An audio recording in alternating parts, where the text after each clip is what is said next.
So we'll be able to play Jace and bounce Lotus Cobra next turn. It's not a great setup, but it's still worth something. There's another Jace, which we do not want to see. That is a big disappointment. We'll play our Tectonic Edge so we can save our fetches to get rid of this Jace eventually.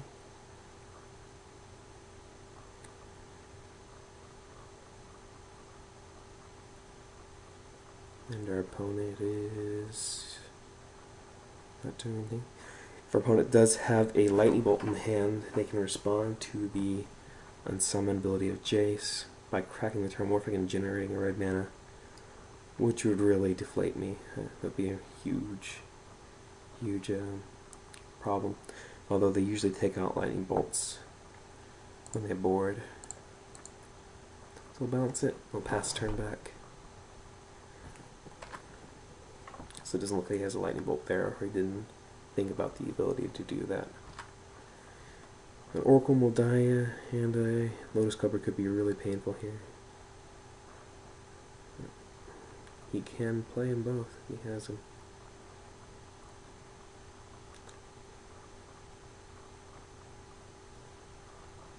If so, we'd pretty much just have to top deck insanely the rest of the game to get through this. I don't know if we could. So it looks like he has a Cultivate or a Harrow. Okay. It's not good, but there could be worse setups. And Harrow costs 1 mana with the Cobra out, essentially. We'll see if he has anything else. Maybe a Cultivate or another Harrow. So it doesn't look like he has anything else. It's our turn. We can keep him off of tight if we can deal with the Cobra. We're just in a really bad spot here. I don't even know what we could do. I think the play here is to kill the Valkut and bounce the Cobra again.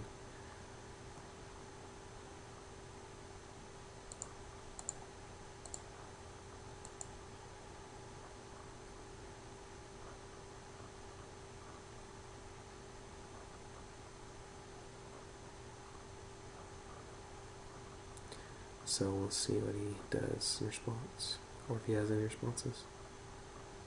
If he has a Harrow in response, we're pretty toast.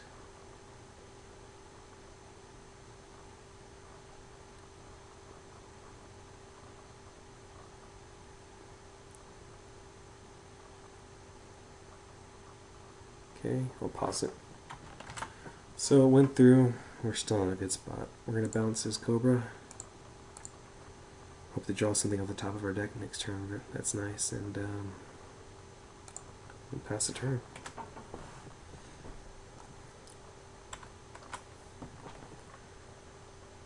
Hopefully we can pull something good off the top of our deck. So he's got an Explorer there.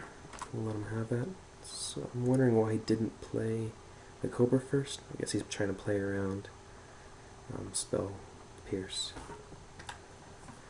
So I'm pretty sure he knows we don't have any counters in our hand, but it looks like he's light on land because he only played 1 land that turn. So next turn I guess we can resolve Gideon and Fate Seal him to keep him off land.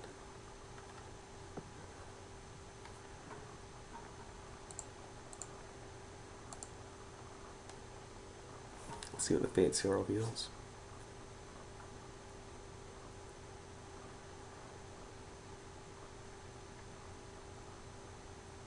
We really want to see a spell here. That's not a... Okay, well, that's the spell that we wanted to see the least, but we gotta give it to him. I don't know if we can, actually. Man, this is a really tough spot, but our best bet is to keep him off. Yeah, that's a real problem there. If we put it on the bottom, he might draw another spell that might not give him the mana, or he might just draw a land and play out a Titan assumedly has in his hand. If we keep it on top, we're going to be able to resolve Gideon without fear of him tightening next turn, but who knows when he'll be able to. Once he draws another land, he'll have another huge threat. We don't have any counter spells in hand. We do have a Preordain and a Jace, so I guess it's best to try to look for counter spells later and guarantee us surviving another turn now.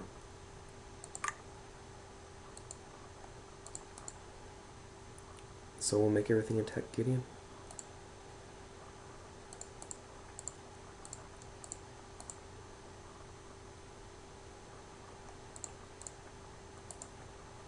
Here, we'll pass the turn.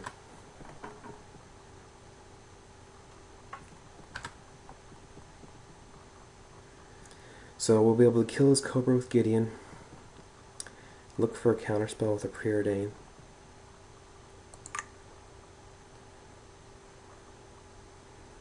So let's just Preordain first to learn what we can learn. So Spreading Seas doesn't help us at this point because he has more than enough green. We're going to look for counterspell here. So none there. It's a really big bummer. We're at the Brainstorm instead of Fate Sealing.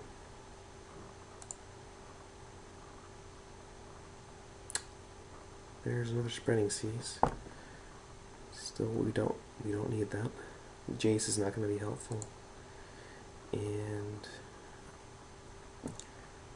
probably want to put this away for now. Let's see here. We'll clear the top of our deck.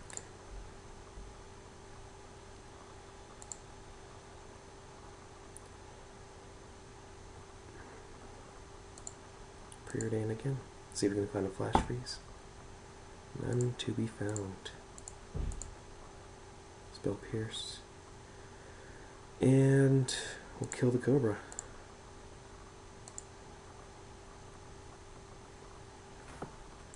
Pass back to him. Hopefully he just draws another spell here, but they have a lot of land. Okay. Looks like he drew another spell. We're gonna search for another counterspell. Seems like the best play right now.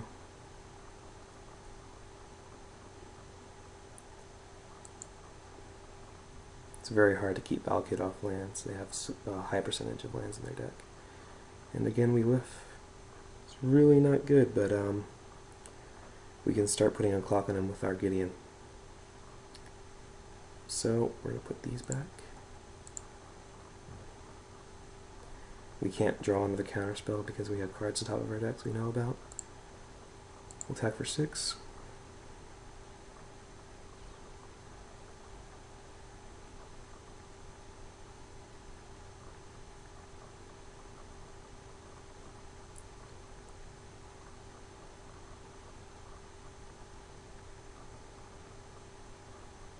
So if we attack for 6 and play out 3, put 3 soldiers into play.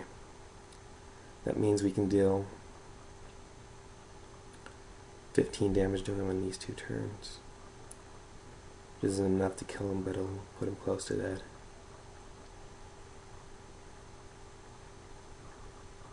We're going to play our Tectonic Edge this turn so we can, if he does have a Titan, we'll be able to untap and hit 2 of his Valkutes off the top. No matter what we play, because we have enough blue mana in play right now. So the plan is Tectonic Edge and Elspeth Teriel holding up a Spell Pierce. And I hope to get lucky.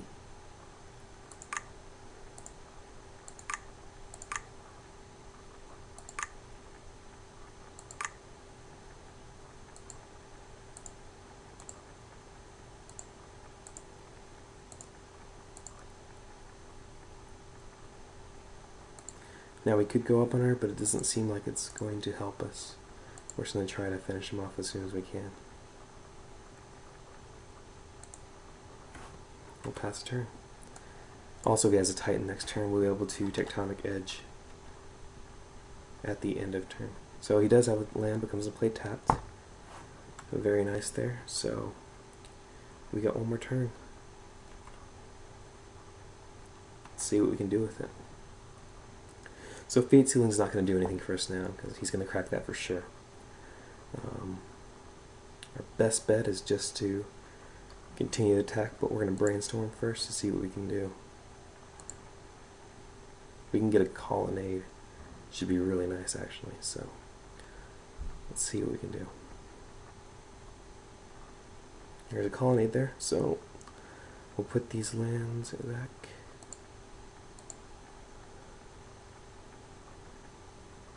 We'll attack with our team.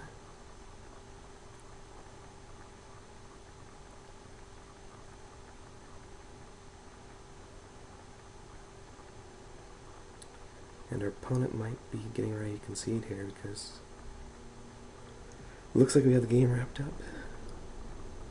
It's still certainly possible to lose, but we're in a pretty decent position here.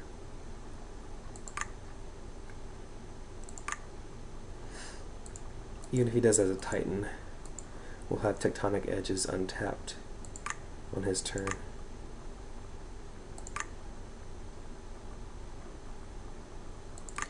And playing our Spreading Seas here is not going to do anything. Actually, if we play out as a mountain, it's just going to make him that much harder for him to finish us off. So we'll do that there.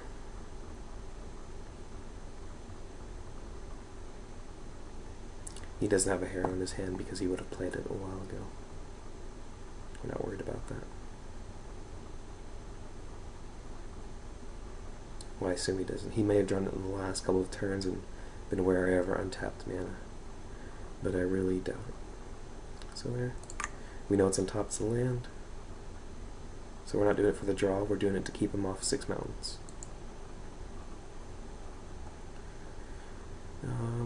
He's at 4 actually. So we can't generate enough creatures to get around Avengers Zendikar. We have the Celestial Colonnade in play. So we actually just want to get out of burn range.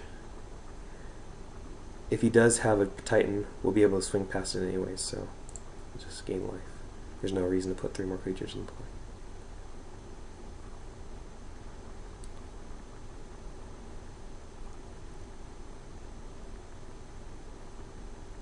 We'll pass the turn back to him. So he's back. He cracks his Evolving Wilds. He's going to get a mountain here. And he's going to play what he needs to play. Or he's going to try to play what he needs to play. So it's got a Titan here. Titan doesn't change anything by itself. So unless he has some strange tech, we have a game. It's a good game.